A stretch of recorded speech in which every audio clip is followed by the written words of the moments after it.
मेरा नाम सुमन है। आज जब मैं अपने अतीत की दरारों में झांकती हूँ, तो लगता है कि जैसे सब कुछ कल की ही बात हो।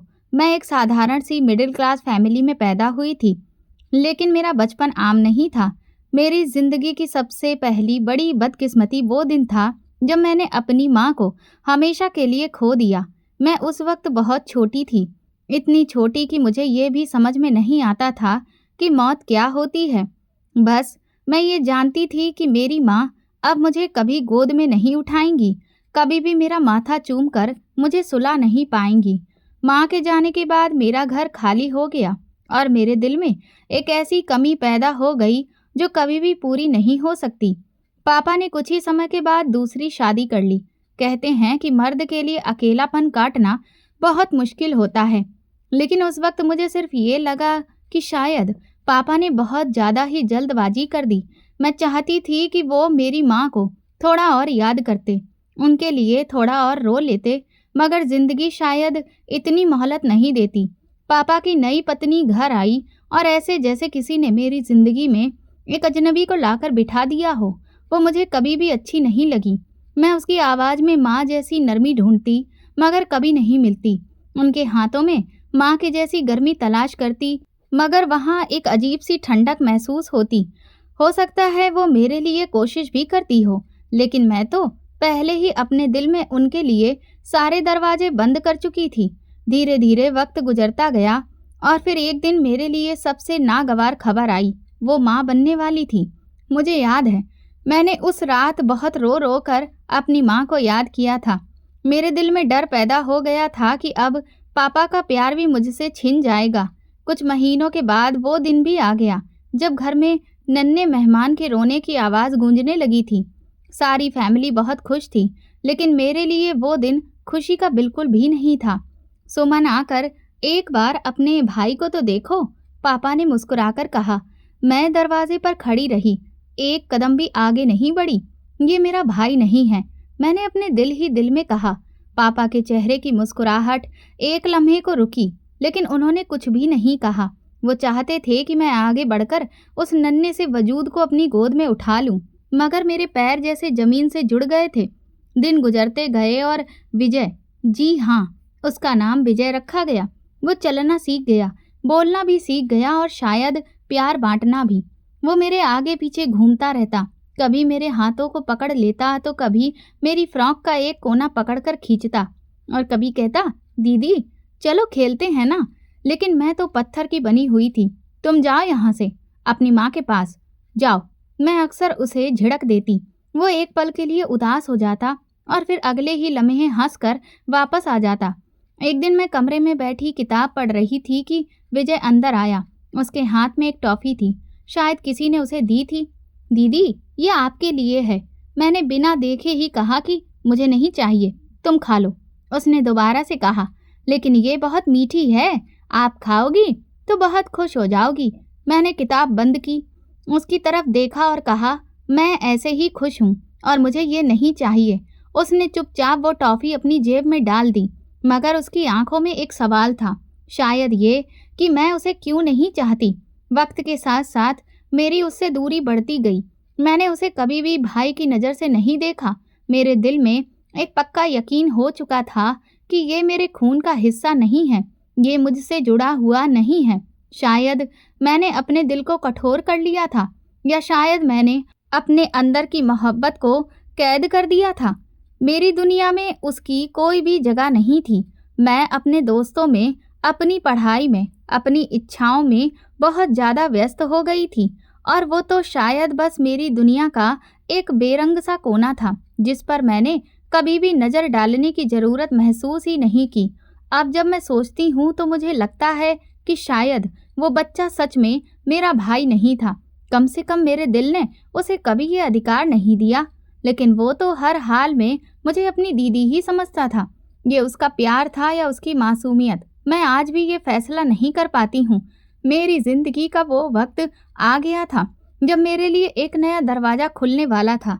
विजय बड़ा हो रहा था, लेकिन मेरी ज़िंदगी में उसका वजूद बस एक पुराने पन्ने के जैसा था जिसे मैंने पलटकर नहीं देखा था।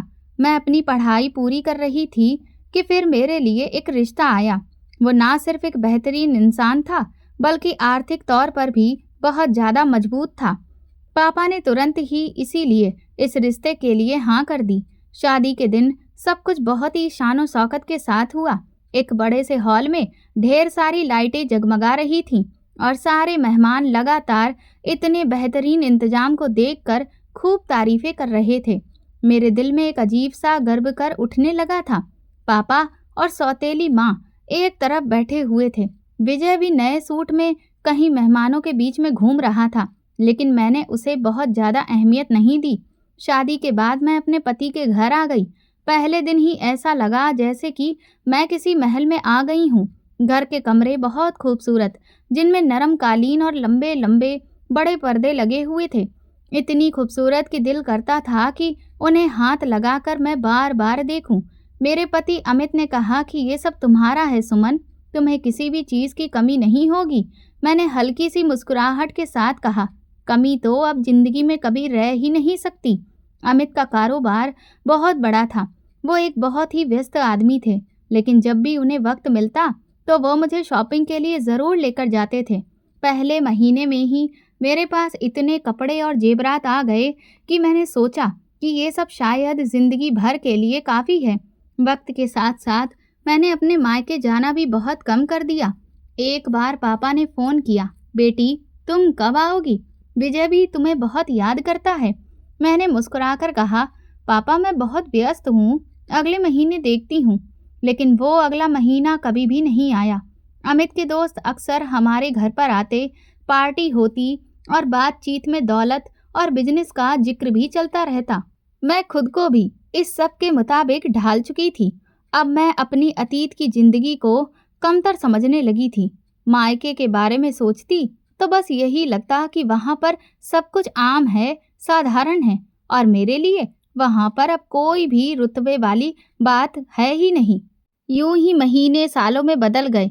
मेरे 2 बच्चे हो गए। हर चीज अमित खुद को जिम्मेदारी से करता। मैं कभी भी ये नहीं सोचती थी कि जिंदगी के ये रंग कब तक रहेंगे।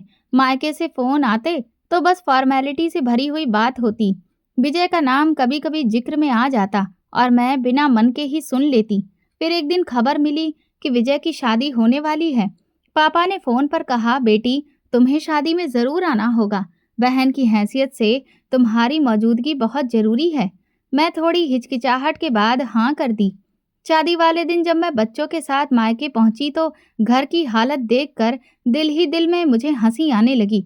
साधारण सी सजावट, कुछ रंग बिरंगे बल्ब और आंगन में प्लास्टिक की कुर्सियां रखी हुई थीं। मैंने अपने आप से कहा, यही है इनकी तरक्की।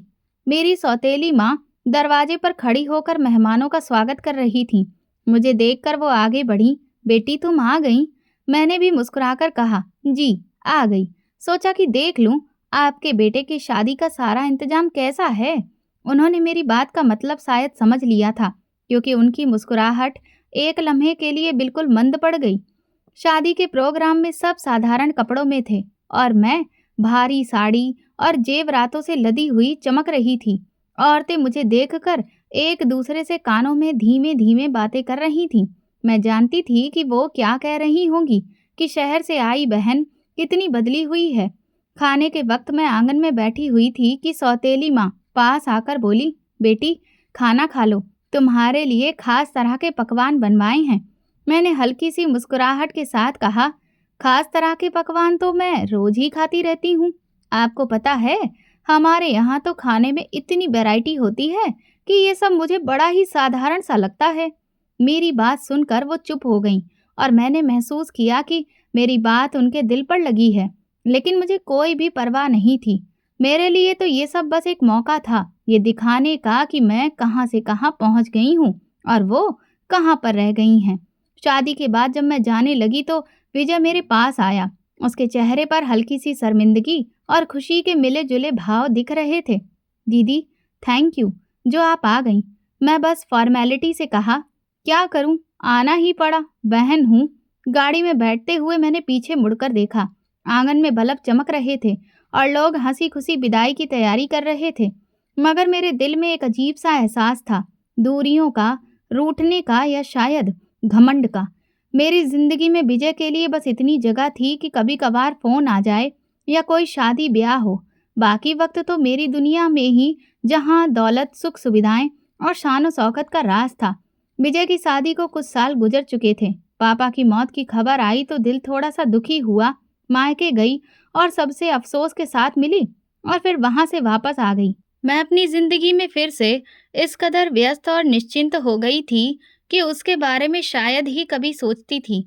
अमित का कारोबार अब और भी ज्यादा फैल चुका था और हमारे घर में हर वक्त कुछ न कुछ चलता रहता था। बच्चे स्कूल जाते, शाम को ट्यूटर आता और फिर कभी दोस्तों के साथ पार्टी, कभी शॉपिंग, कभी किसी शादी में शामिल होना।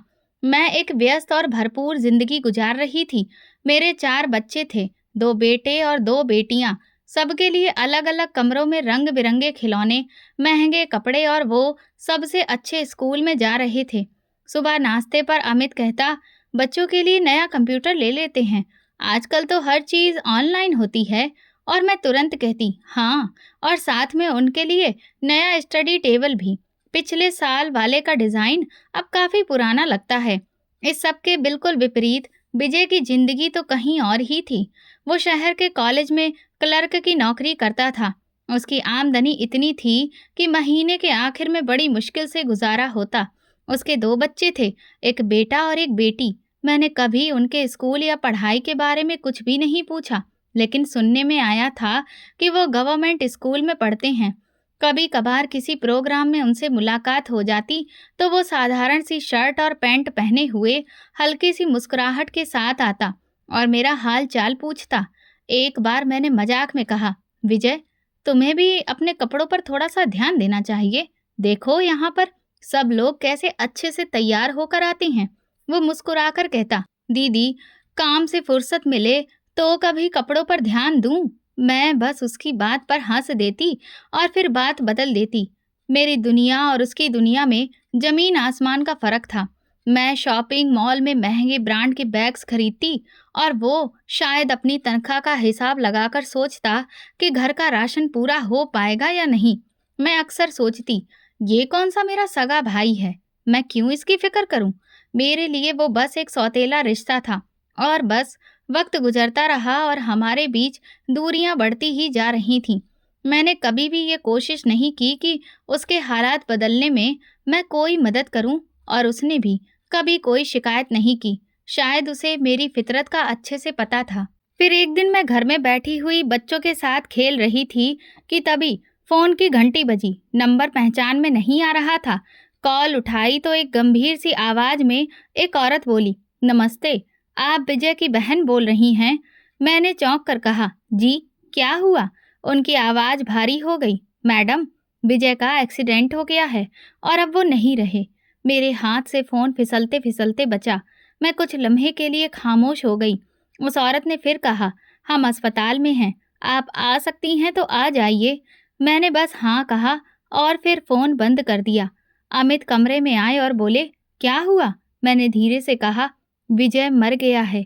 कमरे में एक अजीब सी खामोशी छा गई। मेरे मन में बस वो आखिरी मुलाकात घूम रही थी जब वो बोला था कि कभी घर आ जाना, बच्चे खुश हो जाएंगे, और मैंने टाल दिया था। अमित ने कहा, चलो तैयारी करो, हमें जाना होगा। मैंने धीरे से सर हिलाया, लेकिन दिल में ये एहसास नहीं था कि मैं अपना सगा भाई खो चुकी हूँ, क्योंकि मैंने उसे कभी सगा माना ही नहीं था। अमित ने गाड़ी निकाली, बच्चे भी साथ में थे। रास्ते में मैंने धीरे से कहा, देखो, हम वहां पर ज्यादा देर नहीं रुकेंगे, बस थोड़ा सा बैठकर आ जाएंगे। लोग देख लेंगे कि हाँ, हम आए थे। अमित ने गहरी सांस ली, लेकिन कुछ नहीं बोले।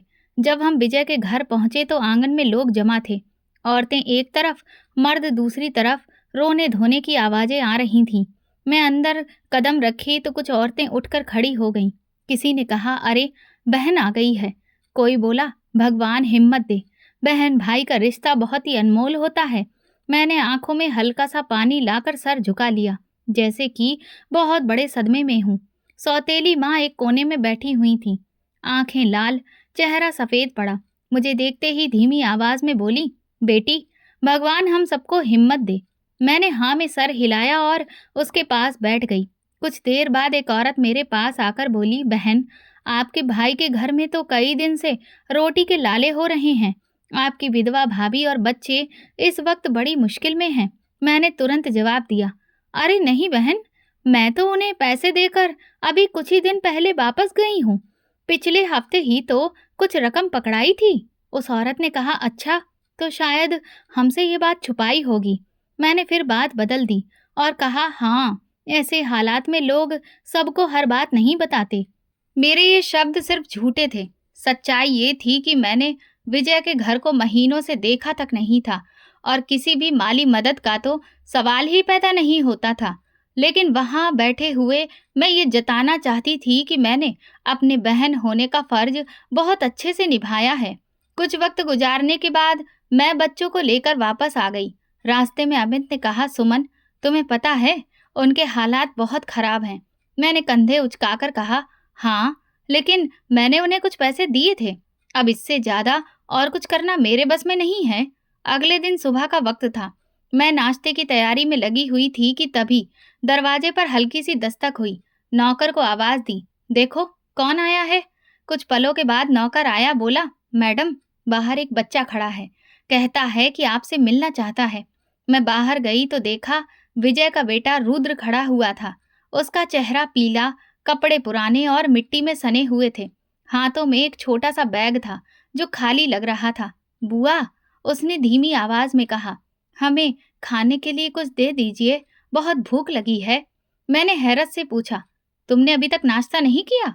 उसने सर झुकाकर कहा, कल भी नहीं किया था, माँ के पास कुछ भी नहीं है। मैं कुछ देर खामोश रही, फिर अंदर जाकर किचन में पड़ा हुआ बचा कुचा खाना इकट्ठा किया। प्लेटों में बची रोटियों के टुकड़े, थोड़ी सी सब्जी और कुछ सूखी सब्जी, सब कुछ एक बैग में डाला और उसके हाथ में पकड़ा दिया। ये ले जाओ और अब बार बार यहाँ मत आना। मैं तुम्हें घर दे चुकी हूँ ना, जिसमें मेरा भी हिस्सा था। बस भगवान का शुक्र मनाओ।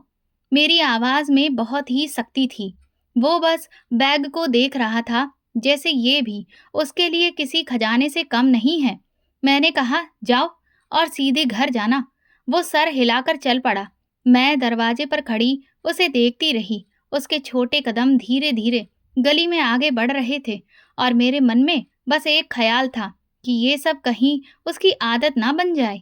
दोपहर को मैंने ये पूरी बात अमित को सुनाई तो उसने कहा, कम से कम कुछ अच्छा खाने के लिए ही दे देती, वो बच्चे हैं। मैंने जवाब दिया, अगर आज दे दूं तो कल फिर से आ जाएंगे। मैं उनकी आदत खराब नहीं करना चाहती। अमित ने खामोशी ओढ़ ली, मगर मैं जानती थी कि वो मेरी सोच से वास्ता नहीं रखता था। लेकिन मेरे लिए ये सब सिर्फ एक बार का मामला नहीं था। मैं चाहती थी कि मेरा घर किसी के लिए दान देने वाला ठिकाना न बने। उसी शाम जब मैं मार्केट जाने के लिए तैयार हो रही थी तो दरवाजे के पास खड़ी नौकरानी ने कहा, मैडम जी, वही बच्चा फिर से आया है। मैंने उससे कह दिया कि आप इस वक्त घर पर नहीं हैं, तो फिर वो चला गया। मैंने हल्की सी मुस्कुराहट के साथ कहा, ठीक किया तुमने। मैंने ये भी नहीं सोचा कि शायद वो बच्चा सच में भूखा था या उसकी माँ की हालत और भी ज्यादा खराब हो चुकी थी। मेरे लिए ये सब एक मामूली सा वाकया था जिसे मैं भूलना चाहती थी, लेकिन शायद ये वो लम्हा था जो आने वाले वक्त में मेरी जिंदगी का रुख बदल देना था। वो अगली सुबह फिर से आ गया। चेहरा वही पीला, कपड़े वही पुराने, मगर आंखों में उम्मीद की एक हल्की सी चमक। मैंने दरवाजा खोला तो वो सीधा बोला, बुआ जी, हमें फिर से खाने के लिए कुछ दे दीजिए। मैंने अपने माथे पर बल डाले, कल ही तो दिया था ना, अब तुम रोज रोज आओगे? उसने धीमी आवाज में कहा, कल का तो सारा खाना खा लिया, बहुत दिन बाद पेट भरकर खाया था। मैं किचन में गई और फिर से प्लेट में बचा हुआ खाना इकट्ठा किया, सब कुछ एक प्लास्टिक के बैग में डाला और बाहर जाकर उसके हाथ में पकड़ा दिया। ये ले जाओ और सुनो, बार बार यहाँ पर मत आना, कोई अच्छी बात नहीं है, समझ गए ना तुम? उसने मेरी आंखों में देखकर सर हिलाया और धीरे से बोला, थैंक यू बुआ, आज मेरी बहन भी पेट भरकर खाएगी। ये कहकर वो मुड़कर चल पड़ा और मैं दरवाजे पर खड़ी देखती रही। मैंने सोचा, ये तो अपनी आदत बना लेगा और रोज आ जाएगा, फिर लोगों को क्या लगेगा कि मैं उनकी परवरिश कर रही हूँ। दोपहर को जब मैं लॉन में बैठी चाय पी रही थी तो नौकरानी बोली, मैडम जी, वो बच्चा बहुत खुश था, रास्ते में सबको दिखा रहा था कि मेरी बुआ ने मुझे खाना दिया है। मैंने हल्की सी मुस्कुराहट के साथ कहा, हाँ, खुशी में लोग अक्सर भूल जाते हैं कि ये कब तक चलेगा। अगले दिन फिर से दस्तक हुई। मैंने जानबूझकर दरवाजे पर देर से गई। सामने वही बच्चा था, हाथ में खाली कटोरी। अगर आज भी आप कुछ खाने को दे देती तो। माँ ने भी कुछ नहीं खाया है। मैंने झुंझलाकर कहा, देखो, मैं कोई होटल नहीं चला रही हूँ जो तुम जब चाहे यहाँ पर आ जाओ। फिर मैं किचन से एक सूखी रोटी और थोड़े से बचे हुए चावल निकाले और उसके हाथ में पकड़ा दिए। ये ले जाओ और बस, अब रोज मत आना। वो सर झुकाकर बोला, भगवान आपको खुश रखे, और चला गया। ये अब रोज का बन गया। वो कभी 2 दिन बाद तो कभी 3 दिन बाद आ जाता। हर बार कुछ ना कुछ मांगता और मैं हर बार या तो बचा कुचा खाना देती या फिर घर के किसी कोने से कोई बेकार सी चीज। एक दिन पुराना मफलर पकड़ा दिया, और एक दिन खाली डिब्बा, और एक दिन तो टूटा हुआ खिलौना भी। फिर एक बार जब वो आया तो मैं तैयार होकर बाहर जा रही थी। उसने कहा, बुआ, माँ के लिए दवाई चाहिए। मैंने कहा, मेरे पास वक्त नहीं है, तुम कल आ जाना। वो कुछ कहे बिना पलट गया। मैं गाड़ी में बैठकर सोचती रही कि ये कब तक यूं ही चलता रहेगा। मैंने नौकरानी से कहा कि अगर वो बच्चा फिर से आए तो कह देना कि मैडम घर पर नहीं है। लेकिन वो चालाक था, अक्सर शाम के वक्त आता जब उसे पता होता कि अमित घर पर ही होंगे, ताकि मैं उनके सामने कुछ ना कुछ दे ही दूं। एक दिन वो शाम के वक्त आया और बोला, बुआ, आज कुछ भी नहीं खाया है, बहन भी रो रही है। मैंने डाइनिंग टेबल से बचे हुए थोड़े से सलाद और 2 रोटियां थैली में डाल कर दी। वो खुश होकर बोला, भगवान आपको और देगा। मैंने सोचा, ये अब इसकी आदत बन जाएगी, कल ये फिर से आ जाएगा। और ठीक यही हुआ। वो हर कुछ दिन के बाद दरवाजे पर मौजूद होता। एक बार मैंने नौकरानी से कहा, देखो, ये बच्चे की आदत खराब हो रही है। उसने जवाब दिया, मैडम जी, ये आदत नहीं है, ये भूख है। मैंने तुरंत कहा, भूख तो सबको लगती है, लेकिन हर कोई दरवाजा खटखटाकर नहीं आता है। वक्त गुजरता गया और ये आने जाने का सिलसिला अब उसके रोजमर्रा की जिंदगी में शामिल हो गया। मैं अपने घर के कचरे से निकली हुई चीजें और बचा कुचा खाना उसको दे देती और वो हर बार थैंक यू कहकर चला जाता।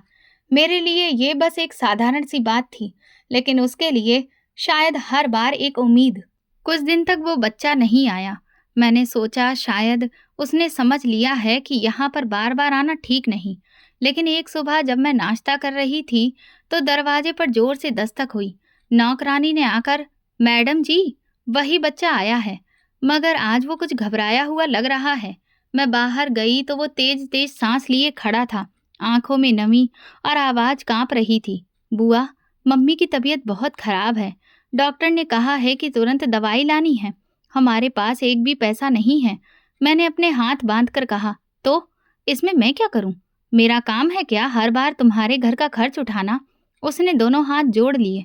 बुआ, भगवान के लिए थोड़े से पैसे दे दीजिए, वरना मेरी माँ।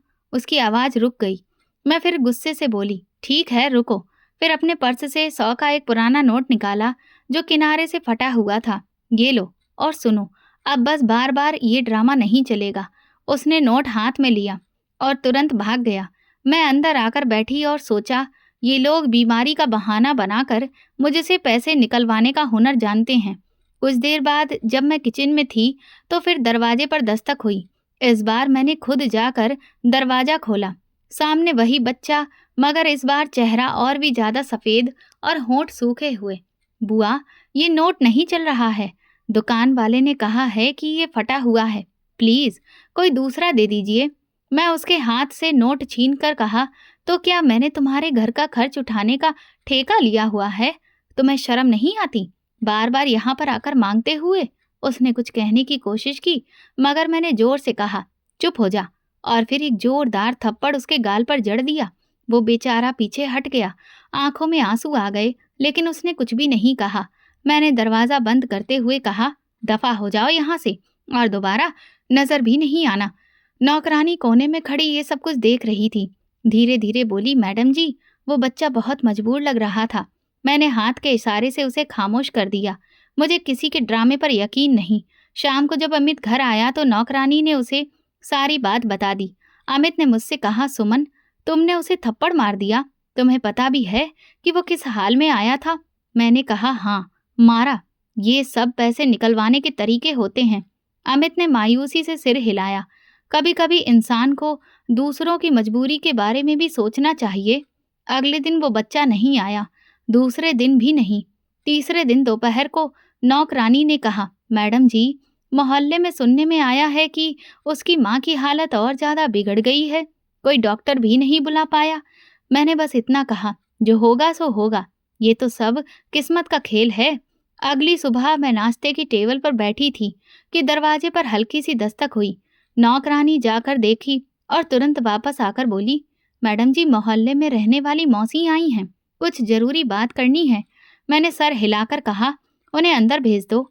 मौसी कमरे में आई और चेहरे पर गंभीरता थी। बैठते ही बोली, तुमको पता है ना कि विजय की पत्नी की तबीयत खराब थी? मैंने कहा, हाँ, मैंने सुना तो था। वो गहरी सांस लेकर बोली, आज सुबह ही उसका देहांत हो गया। मैं बस इतना कहा, भगवान सब ठीक करे, और फिर चाय का कप उठा लिया। मौसी ने कहा, बेचारी के पास इलाज के लिए पैसे भी नहीं थे। 2 दिन से बच्चों के साथ भूखे पेट ही सो रही थी। मैंने फॉर्मेलिटी भर हमदर्दी के साथ 10 बातें कहीं और फिर बात बदल दी। मौसी चली गई और मैंने अमित को फोन किया। हाँ सुनो, वो विजय की पत्नी का देहांत हो गया है, शाम को उनके घर चलेंगे।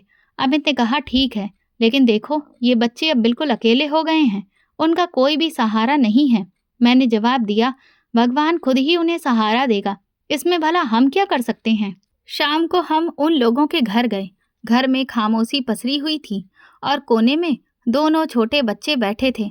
विजय का बेटा रुद्र और उसकी बहन, दोनों की आंखें रो रो कर सूज गई थीं। मैंने बस सर पर हाथ फेरा और कहा, सब्र करो ना। उन्हें गले लगाकर कोई दिलासा ना दिया और ना कोई और बात कही। वहां बैठी औरतें आपस में बातें कर रही थीं। बेचारे बच्चों का ना बाप रहा, ना माँ और ना दादी। अब ये दोनों कहाँ जाएंगे? कोई करीबी रिश्तेदार भी नहीं है जो इन्हें संभाल ले। किसी ने कहा, बहन है ना, वो सब कुछ कर लेगी, उनकी परवरिश भी। मैंने ये सुनकर नज़र दूसरी तरफ फेर ली, जैसे कि मैंने कुछ सुना ही नहीं हो। इसके बाद हम घर वापस आ गए। रास्ते में अमित ने कहा, मैं देख रहा हूँ, सब लोग तुम्हारी तरफ ही देख रहे थे, जैसे कि उम्मीद लगा रखी हो कि तुम ही बच्चों को रख लोगी। मैंने तुरंत कहा, मेरी अपनी जिम्मेदारियां और काम हैं। 4 बच्चों की माँ हूँ मैं, दूसरों के बच्चों को संभालना मेरे लिए मुमकिन नहीं है। अगले 2 दिन तक मोहल्ले में तरह तरह की बातें होती रहीं। कभी कोई फोन करता तो कभी कोई आकर बच्चों का हाल सुनाते, लेकिन मैं बस फॉर्मेलिटी से भरी हमदर्दी दिखा देती थी। न दिल में दुख था, न कोई फिक्र। मेरे लिए वो दोनों बस विजय के बच्चे थे, और विजय, जैसा कि मैं हमेशा कहती आई, मेरा सगा भाई नहीं था। तीसरे दिन शाम को अमित ने आकर कहा, सुनने में आया है कि वो दोनों बच्चे आज सुबह से मोहल्ले में कहीं नजर नहीं आए। मैंने चौंक कर कहा, कहाँ गए होंगे? अमित ने कंधे उचकाकर कहा, पता नहीं, शायद किसी रिश्तेदार के पास भेज दिए गए हों। कुछ देर बाद मोहल्ले की एक औरत आई। वो सीधा बैठक में आकर बोली, बहन, आपने सुना? विजय का बेटा और बेटी दोनों गायब हैं। सुबह किसी ने देखा था कि वो गली के कोने पर खड़े थे, उसके बाद पता नहीं कहाँ गए। मैंने कहा, होगा कोई जानने वाला, ले गया होगा। औरत बोली, जानने वाला होता तो किसी को बताकर ले जाता, ये तो बस अचानक से गायब हो गए हैं। मैंने सिर हिला दिया और कहा, हो सकता है कि किसी अनाथालय में कोई उन्हें छोड़ आया हो। वो औरत चली गई तो अमित ने कहा, सुमन, तुम्हें ये बात हल्के में नहीं लेनी चाहिए। 2 अनाथ बच्चे अचानक से लापता हो गए हैं, ये गंभीर बात है। मैंने कहा, तो इसमें मैं क्या कर सकती हूँ? उनके लिए पुलिस में रिपोर्ट करवा दूँ और फिर सब मेरी जिम्मेदारी डाल देंगे। उस रात खाने की टेबल पर भी यही बहस चलती रही। मेरे बड़े बेटे ने कहा, माँ, वो बच्चा अच्छा था, कभी कभी हमारे लिए मिठाई ले आता था, वो कहाँ चला गया? मैंने कहा, बेटा, उसकी फिक्र मत करो, वो जहाँ भी होगा ठीक होगा। अंदर कहीं न कहीं ये ख्याल जरूर आ रहा था कि शायद वो दोनों मुश्किल में हों, लेकिन मैंने तुरंत अपने दिल को समझा लिया कि ये सब मेरी पहुंच से बाहर है। मेरा काम अपने घर को संभालना है, ना कि दूसरों के बोझ को उठाना। अगली सुबह तक मोहल्ले में ये खबर फैल गई थी। कुछ लोग कह रहे थे कि वो शहर से बाहर किसी के साथ गए हैं, कुछ का ख्याल था कि शायद किसी शुभ चिंतक ने उन्हें अपने साथ रहने के लिए बुला लिया है, लेकिन सच क्या था ये कोई भी नहीं जानता था।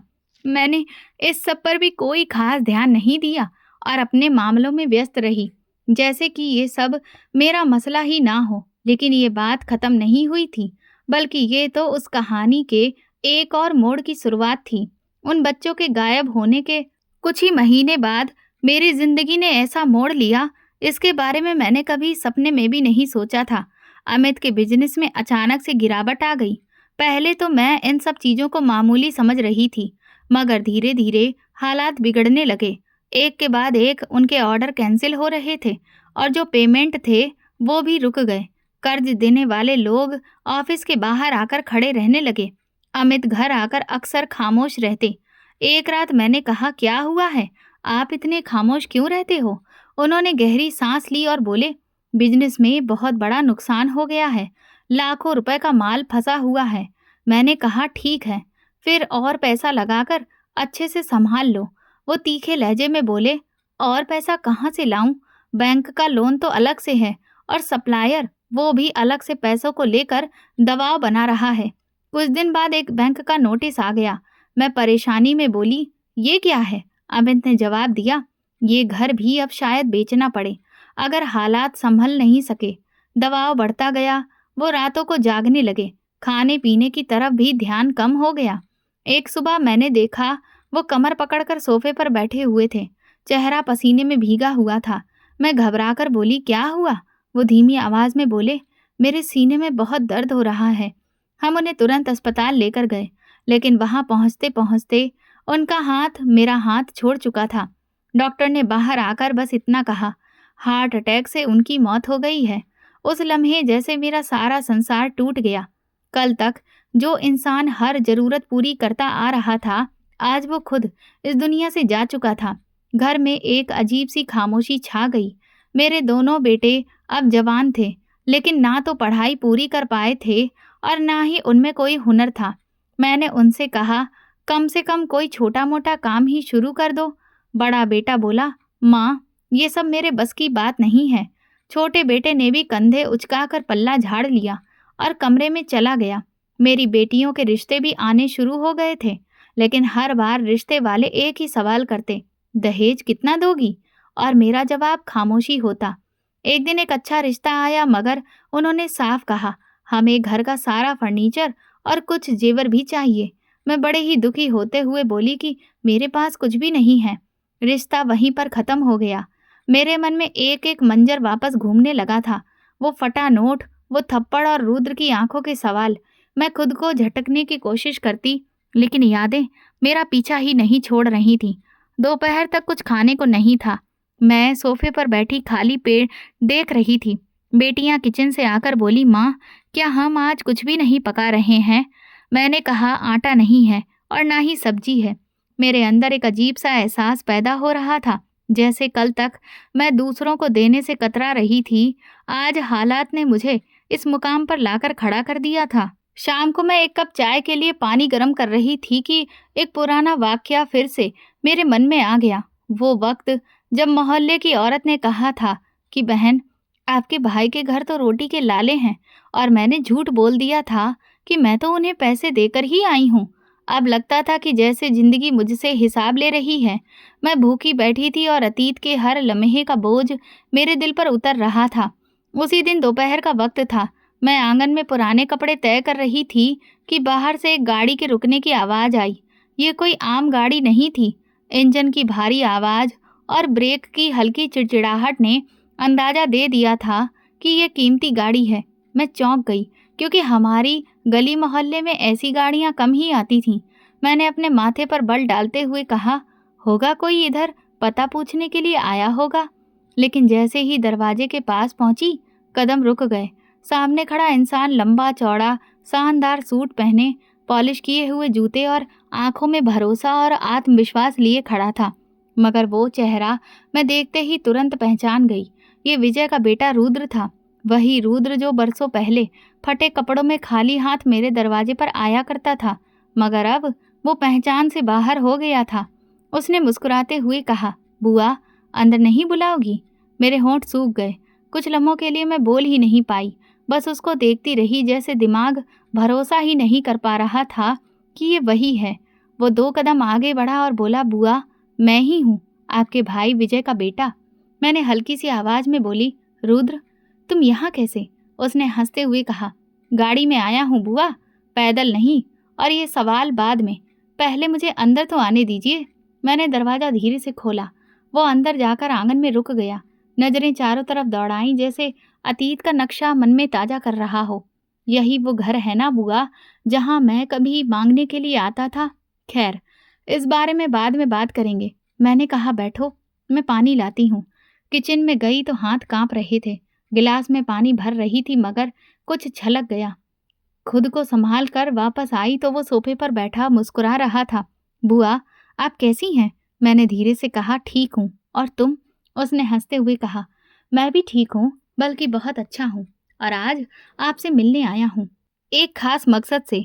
मैं खामोश रही, बस उसके चेहरे को देखती रही। कितने साल गुजर गए थे और वो एक आम बच्चे से एक शानदार जवान इंसान में बदल चुका था। बुआ, मुझे किसी ने बताया था कि आपकी हालत इस वक्त अच्छी नहीं चल रही है, तो मैंने सोचा कि आपसे मिलना चाहिए। उसने बात जारी रखी, ये कुछ पैसे हैं घर के राशन वगैरह के लिए। उसने एक लिफाफा मेरी तरफ बढ़ाया। मेरे हाथों में अजीब सा बोझ महसूस हुआ। लिफाफा लेने की बजाय मैंने कहा, बेटा, मैं इस लायक नहीं हूँ। वो मुस्कुराया, बुआ, आप तो मेरे लिए सब कुछ हैं। ये सुनकर मेरे अंदर एक झटका सा लगा। मेरे मन में वो दिन तेजी से घूमने लगे जब वो बच्चा बार बार मेरे दरवाजे पर आता था और मैं उसे बासी रोटी या बेकार चीजें देकर टाल देती थी। मैंने धीरे से कहा, ये सब तुमने कैसे हासिल किया? वो मुस्कुराकर बोला, ये एक लंबी कहानी है बुआ, लेकिन एक दिन जरूर बताऊंगा। इसी दौरान मेरा बड़ा बेटा अंदर आ गया। उसने रुद्र को देखा और धीरे से पूछा, माँ, ये कौन है? मैंने कहा, ये तुम्हारे मामा का बेटा है। मेरे बेटे ने हैरत से कहा, ये मेरा कजिन है। रुद्र ने मुस्कुराकर उसकी तरफ हाथ बढ़ाया, जी, मैं आपका कजिन हूँ, और शायद आने वाले समय में आपका दोस्त भी। बेटे ने उससे हाथ मिलाया, मगर उसकी आंखों में हैरत अभी भी थी। मैंने रुद्र को दोबारा देखा। मेरे दिल में कई सवाल थे, मगर जुबान पर कुछ भी नहीं आया। वो अपनी घड़ी की तरफ देखते हुए बोला, बुआ, मुझे अब चलना होगा, मगर मैं जल्दी ही दोबारा आऊँगा। मैंने कहा, इतनी जल्दी? वो हंसा, हाँ, अभी और भी काम है, लेकिन ये लिफाफा रख लीजिए, बुरा मत मानिएगा। मैंने लिफाफा लिया तो महसूस हुआ कि जैसे मेरे हाथ बहुत ज़्यादा कांपने लगे हैं। वो दरवाजे की तरफ बढ़ा, मगर जाने से पहले मुड़कर बोला, बुआ, अब जिंदगी थोड़ी बदल जाएगी। दरवाजा बंद हुआ तो मैं वहीं सोफे पर बैठ गई। लिफाफा हाथ में था और दिल तेजी से धड़क रहा था। मेरे हाथ वाकई कांप रहे थे और दिमाग में एक ही सवाल गूंज रहा था, ये सब कैसे हुआ? रुद्र के जाने के अगले दिन शाम के वक्त वो फिर से आ गया। इस बार उसके हाथ में एक बड़ा बैग और एक फाइल थी। दरवाजे पर खड़ा हुआ बोला, बुआ, मैं अंदर आ सकता हूँ? रुद्र के दोबारा आने से घर का माहौल ही बदल गया था। वो बड़े ही सुकून के साथ सोफे पर बैठा और मैं सामने कुर्सी पर। कमरे में खामोशी थी, तो उसने खुद ही बात की शुरुआत की। बुआ, मैं जानता हूँ कि आपको अजीब लग रहा होगा कि इतने साल बाद मैं इस तरह से आकर मदद की बात कर रहा हूँ। मैंने नज़र झुकाकर कहा, हाँ, और ये भी सोच रही हूँ कि तुम ऐसा क्यों कर रहे हो। वो हल्का सा मुस्कुराया, क्योंकि अब वक्त आ गया है कि मैं अपनी मेहनत का फ़ायदा दूसरों तक पहुँचाऊँ, खास तौर पर अपने रिश्तेदारों तक। मैंने धीरे से कहा, बेटा, मैं इस लायक नहीं हूँ। उसने बात काट दी, बुआ, ये शब्द दोबारा ना कहना।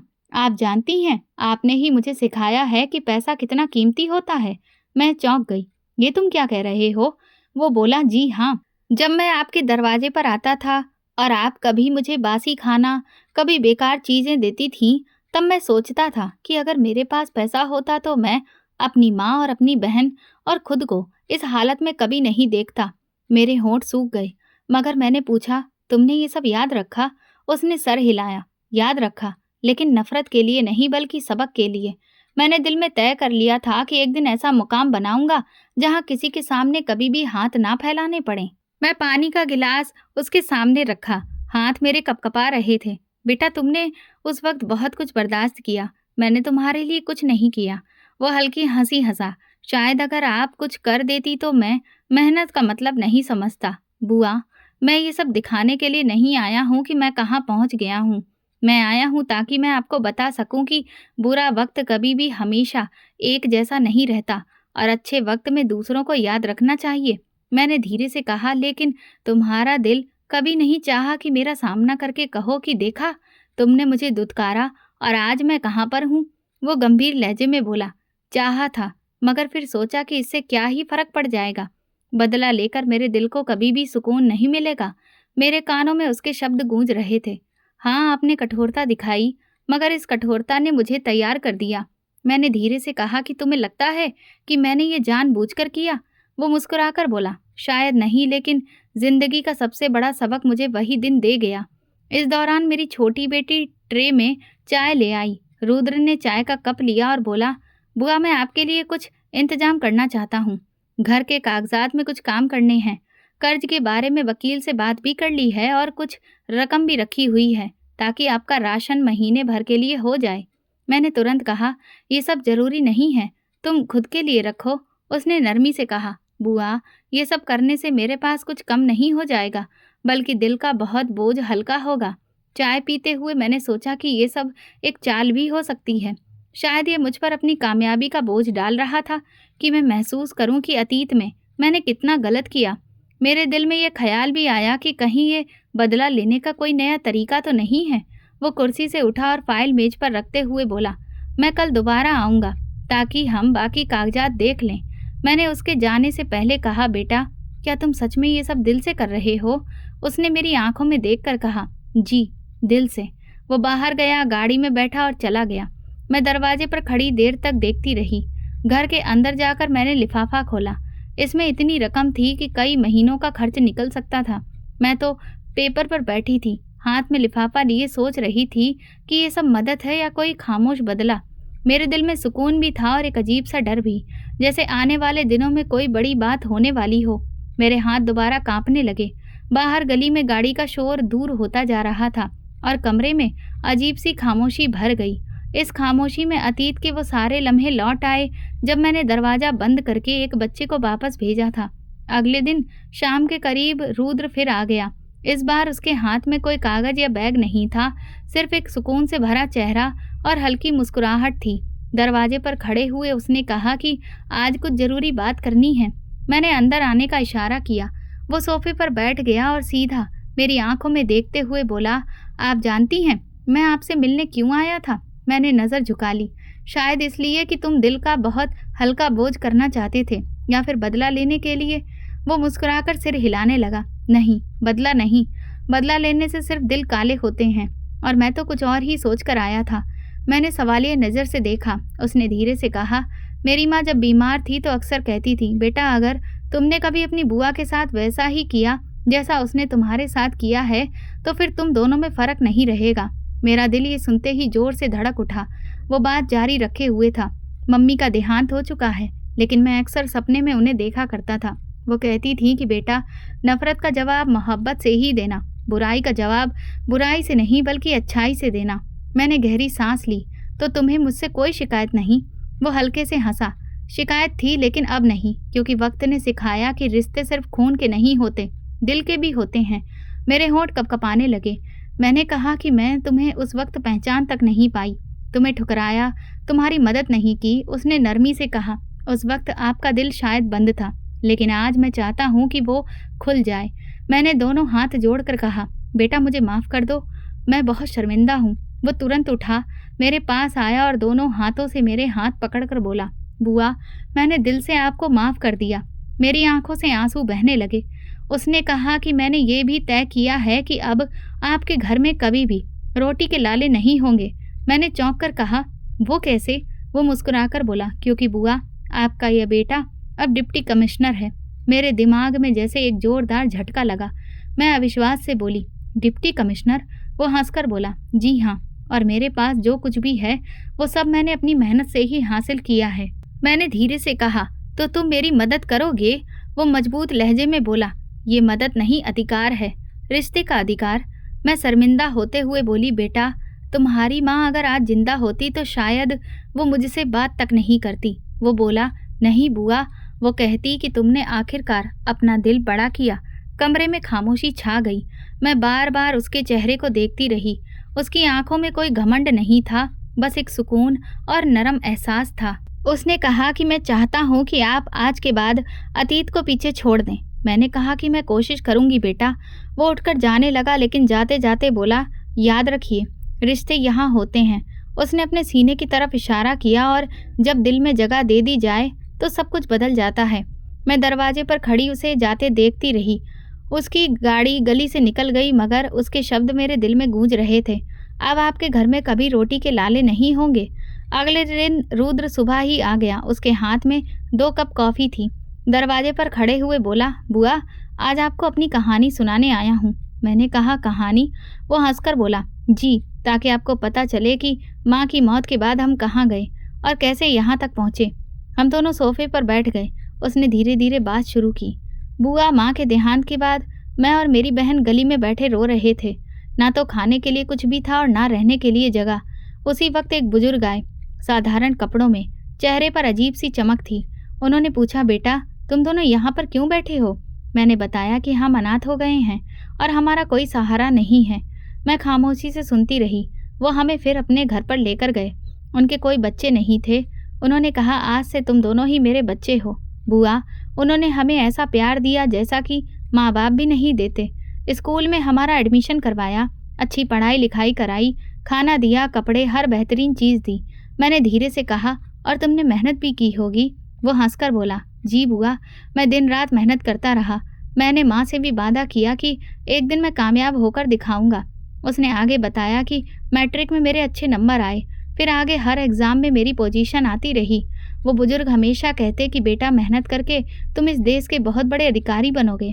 मैंने फिर यूपीएससी का एग्ज़ाम दिया और भगवान की कृपा से पहले ही कोशिश में पास हो गया, और इसके बाद प्रमोशन होकर डिप्टी कमिश्नर बना। मैंने अचानक से कहा, बेटा, ये सब सुनकर दिल खुश हो गया, लेकिन मुझे शर्मिंदगी भी हो रही है। वो बोला, शर्मिंदा ना हो आप। आपकी कठोरता ना होती तो इस सफ़र में मेरा साथ देने वाला कोई ना होता। मैंने धीरे से कहा, और फिर तुम मेरे पास वापस आए? उसने मुस्कुराकर कहा, हाँ, क्योंकि मैंने खुद से वादा किया था कि आपको माफ़ करूँगा और आपकी हालत बेहतर बनाऊँगा। वो अचानक उठा और मेरे पास आकर बोला, आपको माफ़ किया? फिर उसने मुझे गले लगा लिया। मेरी आंखों से आंसू बहने लगे। कुछ देर बाद वो बैठकर बोला, मैंने एक और फैसला भी किया है। मैंने पूछा, क्या फैसला? वो गंभीरता से बोला कि मैं आपकी बेटी की शादी अपने अधिकारी दोस्त के साथ करना चाहता हूँ। मैंने चौंक कर बोली, मेरी बेटी? और वो भी तुम्हारे अधिकारी दोस्त के साथ? लेकिन बेटा, वो तो इतनी पढ़ी लिखी भी नहीं है। वो मुस्कुराकर बोला, बुआ, पढ़ाई ही सब कुछ नहीं होती। वो भी इस दुनिया में मेरी तरह ही अकेला है। उसे एक ऐसा घर चाहिए जहाँ रिश्ता दिल का हो, ना कि सिर्फ कागजों पर। उसे एक सीधी सादी लड़की की ही तलाश है। इसके बाद तो कुछ भी कहने के लिए बाकी ही नहीं था। कुछ ही दिनों में शादी हो गई। बिल्कुल साधारण सा प्रोग्राम, लेकिन जिसमें इज्जत और प्यार भरा हुआ था। मेरी बेटी ने अपनी नई जिंदगी में जल्दी ही खुद को ढाल लिया था, और रुद्र के दोस्त ने उसकी हर खुशी को सर आंखों पर रखा। मेरी बेटी की शादी करवाने के बाद रुद्र ने एक और कदम उठाया। उसने मेरे दोनों बेटों का इलाज करवाया। बड़ा बेटा काफ़ी समय से डिप्रेशन में था, और छोटे बेटे को एक पुरानी बीमारी थी। रुद्र ने बेहतरीन डॉक्टर से इलाज करवाया, दवाइयाँ, रूटीन चेकअप, सबका बंदोबस्त खुद किया। एक दिन मैंने कहा, बेटा, तुम ये सब क्यों कर रहे हो? वो बोला, क्योंकि अब आप सिर्फ मेरी बुआ ही नहीं, बल्कि मेरी माँ भी हैं। वक्त गुजरता गया और घर की हालत बेहतर हो गई। रोटी के लाले अब ख़त्म हो गए थे। बच्चों की पढ़ाई और इलाज का इंतजाम हो गया, और सबसे बढ़कर घर में सुकून आ गया। लेकिन एक बात आज भी थी, मैं उसकी आंखों में सीधे नज़र नहीं डाल पाती थी। जब भी वो बात करता, मैं अपनी नज़र झुका लेती। दिल कहता, ये सब उसकी बदौलत है और मेरी कमी। एक दिन वो मेरे पास बैठा और बोला, आप अभी भी नज़रें क्यों झुका लेती हैं? मैंने धीरे से कहा, क्योंकि ये रिश्ता दिल का है, और दिल के रिश्ते में शर्मिंदगी और प्यार दोनों साथ रहते हैं। वो हंसकर बोला, शर्मिंदगी को निकाल दीजिए और प्यार को रखिए। उस दिन मुझे लगा जैसे दिल का बहुत बोझ हल्का हो गया हो। रात को मैं अकेली बैठी थी। सामने भगवान थे और आंखों में आंसू, और दिल में एक अजीब सा सुकून। अतीत के सारे जख्म शायद कभी भी पूरी तरह से भर न सकें, मगर आज मेरा दिल सुकून से भरा था कि ये रिश्ता, जो कभी नफरत और दूरियों से भरा था, अब प्यार और कुर्बानी में बदल गया है। इंसान की सच्चाई बदला लेने में नहीं बल्कि माफ़ करने में है और दूसरों की ज़िंदगी संवारने में है। रिश्ते खून से नहीं बल्कि दिल से जुड़ते हैं और दिल से जुड़े रिश्ते हमेशा कायम रहते हैं। दोस्तों, आप किस शहर से हमारी ये कहानी सुन रहे हैं, कमेंट में बताएं। अगर आपको हमारी कहानी पसंद आई हो तो कमेंट करके ज़रूर बताएं। वीडियो को लाइक करें और ज़्यादा से ज़्यादा शेयर करें। अगर आप चैनल पर नए हैं तो सब्सक्राइब ज़रूर करें और नोटिफिकेशन बेल दबाएं ताकि अगली अपडेट सबसे पहले आपको मिले। धन्यवाद।